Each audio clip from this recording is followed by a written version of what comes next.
Now, I've spoken about this at some length. The People's Republic of China represent an absolute existential threat to our country. And whether the virus that savaged the world came from the Wuhan Institute of Virology or not, the Communist Party of China's allowance of international travel from that city, while permitting almost no internal travel from that source, is an absolutely unpardonable act.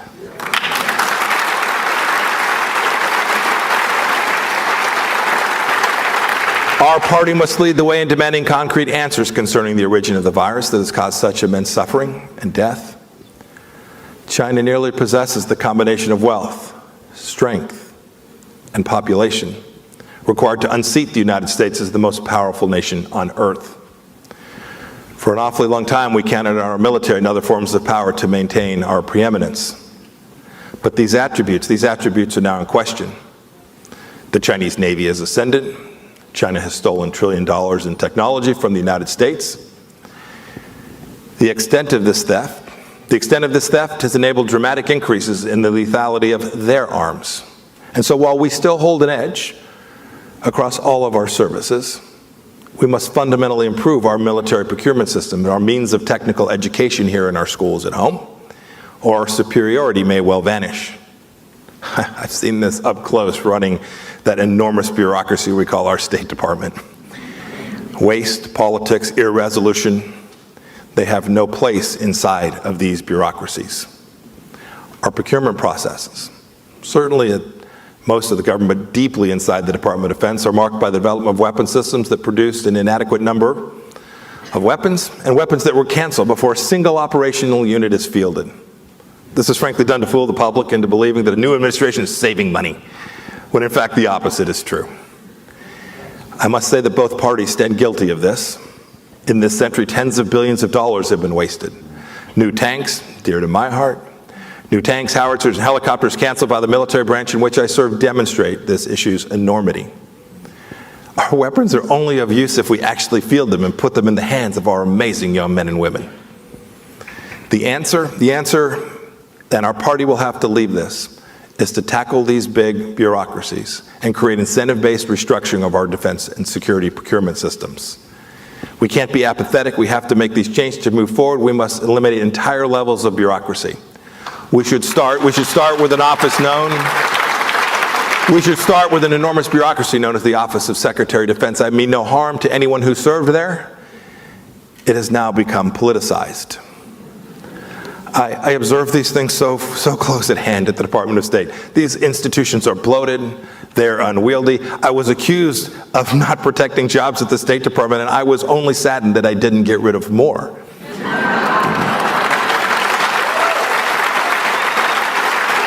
I was operating in an environment that was unionized. I operated in an environment that was blatantly woke and dominated by the left. These bureaucracies must be brought to heel, because they must serve. And to be strong, we must never politicize or indoctrinate our military. We can't permit this to happen.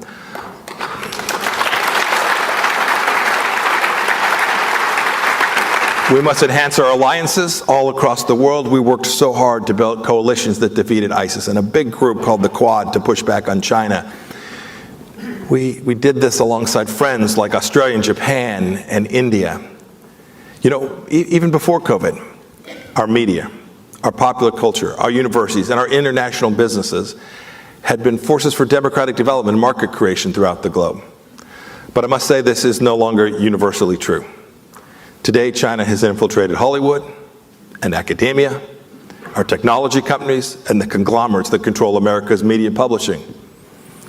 Our strength, freedom, has been turned against us.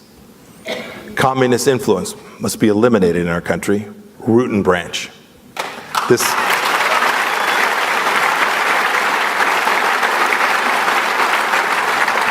is something President Reagan knew. We began this work. It's why I shuttered something called Confucius Institutes that were at our universities, designating them as foreign missions. It's why I closed this crazy thing that the Chinese called the consulate in Houston, which was actually a den of spies. We must be fearless. We must be fearless, and our party must lead this. We must be fearless in imposing proportionate costs on Beijing Strength is what China understands, and today we're showing little of it. You know, China constructed its first overseas base in a place called Djibouti not too long ago. From that nation's location near southern approach to the Suez Canal, the Chinese Navy can affect our trade. Coupled with other regional redoubts, China, for the first time in history, is positioning itself as a global military power. And most crucially, China is empowering Iran, having inaugurated a multi-decade strategic partnership. Can anyone explain why we're sitting at a table with them in Vienna? You know, through this compact, we may be viewed as part of China's new imperialism known as the Belt and Road Initiative. The risk is treacherous. Terrorism, disintegration in the Middle East, support the interests of both Beijing and Tehran, as well as the interests of Moscow. Because frankly, for China, terrorism instigated by Iran diverts American military capabilities. Iran's active nuclear weapons program compounds this danger and has been supported surreptitiously by China for decades. For Iran, its ties to the East constitute an invaluable source of technology, stolen first from the United States and then transferred from China to them. And China, too, represents a secure market for the oil that could otherwise be subject to embargo, where resurgent Iran now has a free hand to set loose the terrorists who constitute Hamas and Hezbollah. In just this short time, the administration has removed sanctions that we imposed to restart negotiations to limit what Iran will never willingly limit, its nuclear weapons program. This militant state threatens not only Israel and the world energy supplies, but the Arab states of the Gulf. We saw Hamas' recent assault on Israel. This would not have occurred if America's support for the Jewish state had not been altered by ambiguous statements and outreach to Israel's enemies. As we look forward, we need to remember what President Reagan did and what President Trump and I recognize too. America's relationship with Israel must be absolutely unshakable. If America and Israel act as one, the opponents of peace understand they will never attain victory. You know, before our administration, the status of Jerusalem always had been a diplomatic chess piece. Look at my predecessor's travels. All fine people, but how many times can you go from Jerusalem to Ramallah and back and not realize that this simply isn't going to work? We knew it. And so the eternal capital of the Jewish people became the home for the United States Embassy. Our decisive action there demonstrated determination. In doing so, it removed a key obstacle, which allowed the Abraham Accords to move forward. This saw four amazing leaders in four amazing Muslim-majority nations make a real peace with Israel.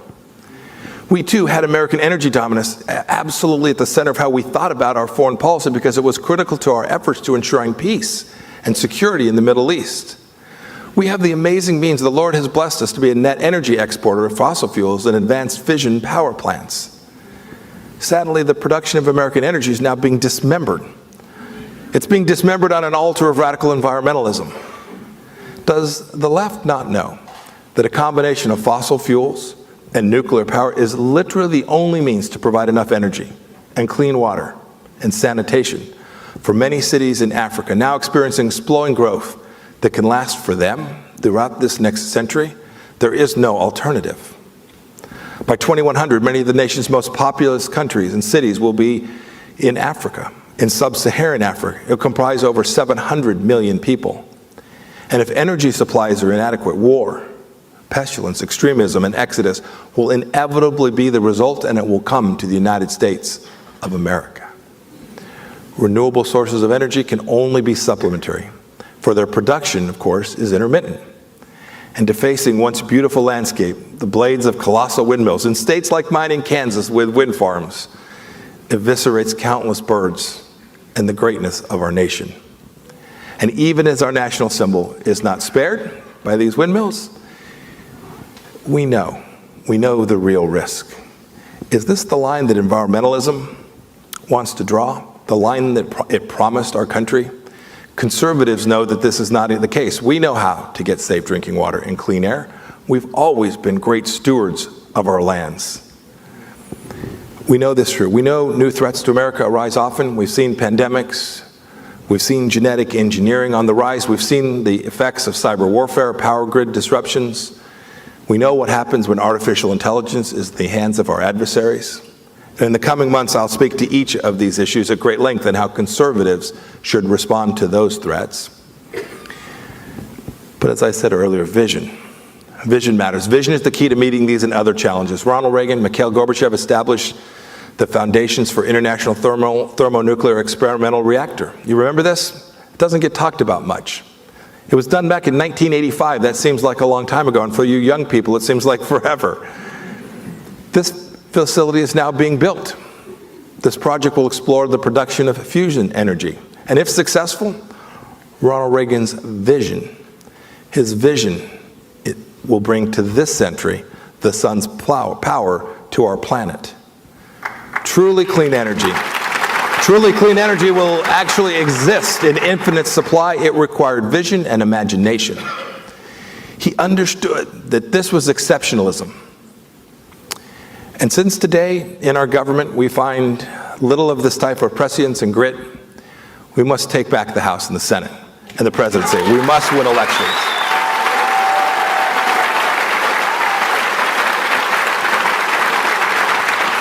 And as a native of California, there's a governorship I'd like to see us get to.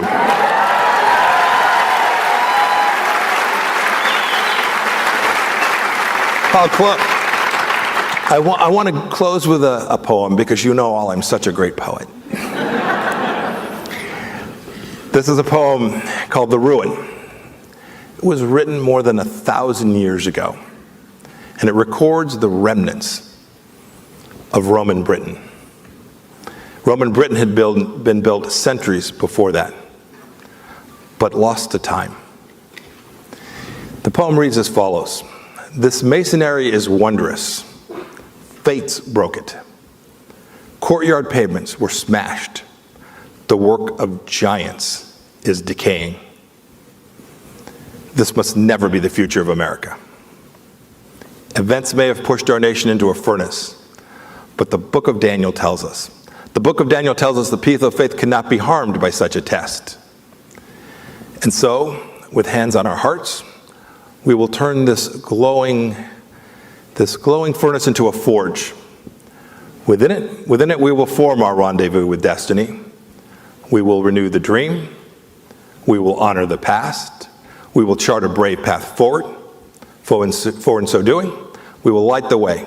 We will light the way for the entire world, just as President Reagan would have had it. Thank you, and God bless you all.